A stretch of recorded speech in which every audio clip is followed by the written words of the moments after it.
Cette nuit, un agent a trouvé 10 prospects pour une PME pendant que son dirigeant dormait.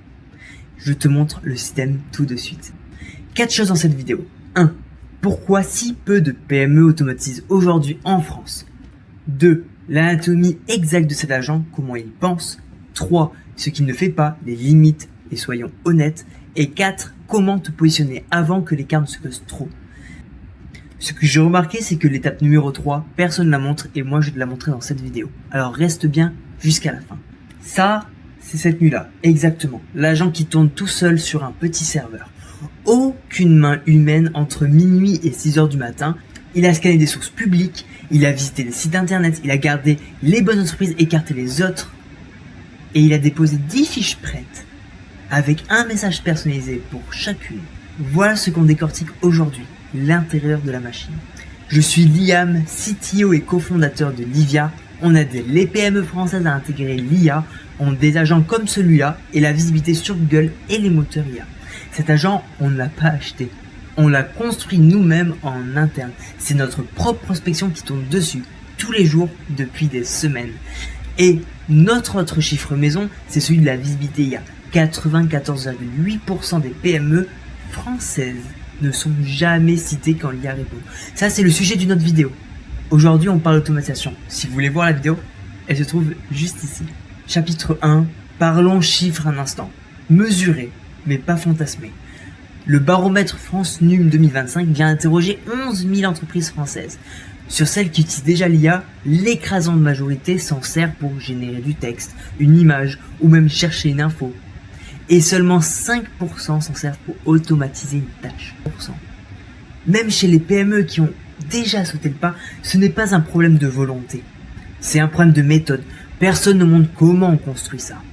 Et c'est exactement ce qu'on va faire là, maintenant, tout de suite. Maintenant, parlons de l'anatomie de l'agent. Cet agent décortiqué, ce sont 3 organes. Les yeux d'abord. Il regarde des sources publiques d'entreprise toute la nuit, sans jamais s'arrêter, sans jamais se lasser. Ensuite, on a le cerveau.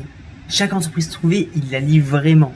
Son site, son activité, ce qu'elle fait réellement, sa page LinkedIn, et j'en passe. Et ensuite, il la note. Est-ce que ça correspond à ma cible? Oui, non. Et enfin, pour finir, les mains. Il prépare tout jusqu'au message. Un brouillon personnalisé, ciblé, écrit à partir de ce qu'il a vu sur le site. 3 organes différents, pourtant une seule mission. Arriver au matin avec un travail. Arriver au matin avec un travail qui est déjà fait. Et maintenant, la partie que presque personne ne montre parce que tout le monde idéalise. Qu'est-ce que cet agent ne peut pas faire concrètement? Et pourquoi c'est un choix aussi? Pas une limite technique, on pourrait le faire, mais c'est un choix personnel. Soyons honnêtes parce que c'est là que la confiance se joue. Premier verdict positif, sur la majorité des fiches, le score de l'agent tient la route. Deuxième verdict, neutre. Sur certaines, il se trompe. Une activité mal comprise, un site mort. C'est pour ça qu'une relecture humaine est forcément très importante.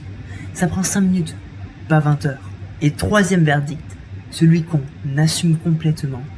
Cet agent n'envoie jamais un message à ta place. L'envoi automatique en masse, c'est le meilleur moyen de se finir en spam, de se faire bannir, parce que nous on prospecte sur LinkedIn. Et derrière, c'est simplement griller ta délivrabilité et même juste avoir plus de problèmes en soi. Donc c'est vaut mieux que ce soit un humain qui le fasse. Tout est déjà pris, il reste juste à copier, coller, envoyer. Là où il faut comprendre, c'est que il fait gagner le temps le plus bête à perdre. Chercher, trier, régler le premier jet. Et le résultat, il est totalement mesuré chez nous. Environ 20 heures gagnées par mois. Je sais pas si vous vous rendez compte. 20 heures. Et m'en garde que 10 tous les jours, parce que c'est mon choix d'en avoir que 10 tous les jours. Je préfère avoir les plus qualifiés. Ce n'est qu'un choix, j'aurais pu en avoir 20, 30, 40. Ce qui est important de comprendre, c'est que c'est toi qui décides. C'est pas l'IA, c'est toi. D'ailleurs, le schéma complet de ce système, on l'a mis en PDF. Là, vous allez juste en bas, dans la description. C'est totalement gratuit, n'hésitez pas. Et maintenant, la question la plus importante, enfin celle qu'on va se poser maintenant tout de suite, c'est comment se positionner. Alors, avant que l'écart se creuse. Parce que voilà ce qui va se passer concrètement. Les 5% qui automatisent déjà des tâches, ils ont pris une avance que tous les autres vont prendre des mois à rattraper. Pas parce qu'ils sont plus intelligents que les autres. Pas parce qu'ils ont commencé plus tôt. En fait, il y a 3 façons de s'y mettre, selon ton profil. Il y a le no-code, donc des outils comme n8n, qui sont des outils d'automatisation qui ne nécessitent pas forcément d'apprendre à coder ou de connaître, d'avoir des bases en code, c'est des blocs qu'on vient tout simplement rassembler ensemble. Vous avez sinon la partie code léger, donc ce qu'on appelle low code, qui permet tout simplement à des personnes qui sont un peu plus, on va dire, débrouillards dans la partie code, qui a pu simplement personnaliser davantage, c'est toujours mieux.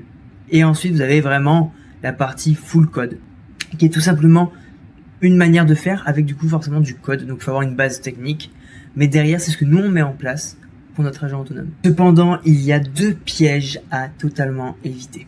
Tout premier, c'est, comme je vous l'ai dit, l'envoi automatique en masse. Les gens qui vous promettent de l'envoi automatique sans se faire bannir, sans le spam, ce n'est pas possible. Ce n'est juste pas possible. Et la deuxième, c'est surtout le scrapping de manière brutale et qui est interdit. Beaucoup de sites interdisent le scrapping. Vaut mieux éviter les deux. Commencer petit à petit. Et dans un mois, tu verras que tu auras pris de l'avance. Souviens-toi de la liste du début, 10 prospects préparés cette nuit, sans qu'un humain lève le petit doigt. Sans que moi, je lève mon petit doigt pour avoir 10 prospects ultra qualifiés. Demain matin, j'aurai encore une fois une nouvelle file avec 10 nouveaux prospects qualifiés. Ça, c'est une vraie promesse que l'IA peut venir donner à une PME. C'est pas de la magie, c'est des heures précieusement gagnées. Et ça fait gagner du temps chaque semaine, chaque mois, chaque année. Et une dernière chose, être trouvé par un client, c'est une moitié du sujet.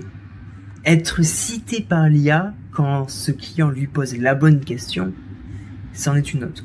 Pendant que ton agent bosse cette nuit, Google prépare le plus gros changement de la recherche depuis 20 ans. Et il a une date pour la France. Cette vidéo, elle est déjà mise en ligne sur ma chaîne YouTube. Je vous laisse tout simplement aller la regarder juste ici. Si tu veux pas rater et être en avance comparé aux autres PME, aux autres entreprises, c'est à vous de faire les choses. C'est à vous de faire en sorte que le changement se passe. Et si tu veux ton système dans ta boîte sans le construire toi-même, prends un call gratuit avec nous. Le lien il est en description. On pourra même t'aider sur d'autres sujets. Si tu as d'autres problématiques, n'hésite pas. On est là pour t'aider.